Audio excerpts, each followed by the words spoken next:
నాకు తెలిసినంత వరకు మాత్రం ఈ ప్రభుత్వం తప్ప ఏ ప్రభుత్వం కూడాను అమరావతి మీద అంత సంకల్ప బలంతో చేసింది లేదు. డెఫినెట్ గా జరుగుతాయి. ఏ పనైనా సరే వెంటనే సాధించలేం.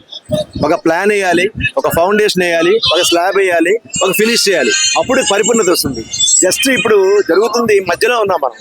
మనకు మతిది కనిపించదు. కొన్ని పేపర్ మీద ఉంటాయి, కొన్ని జరుగుతూ ఉంటాయి, కొన్ని జరిగిపోయి ఉంటాయి. అందుకని మనం ఇప్పుడే ఇమీడియట్ గా చెప్పలేము. ఇంకా టైం ఉంది వాళ్ళకి. డెఫినెట్ గా ఈ పీరియడ్ లో వాళ్ళు చేయాల్సింది అన్ని చేస్తారని నా భావన.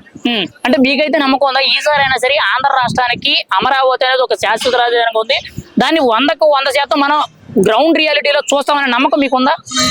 100కి 100% వాళ్ళైతే మాత్రం పక్కాగా చేస్తారండి. ఎందుకంటే పోయినసారి ఆ తప్పిదం వల్లే ఈ సీట్కి ఇలా వచ్చింది. లేకపోతే ఈ పాటికి ఇది ఇంకా బాగా పురోగతి సాధించుండేది.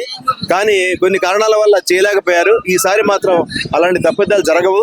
ఇంకో అదృష్టం ఏంటంటే మనకి పైన కూడా ఎన్డీఏ గవర్నమెంట్ ఉంది. దానికి మన ఫుల్ సపోర్ట్ ఇస్తున్నారు. దానికి వాళ్ళ అవసరం ఉంది, మనకు కూడా అవకాశం వచ్చింది.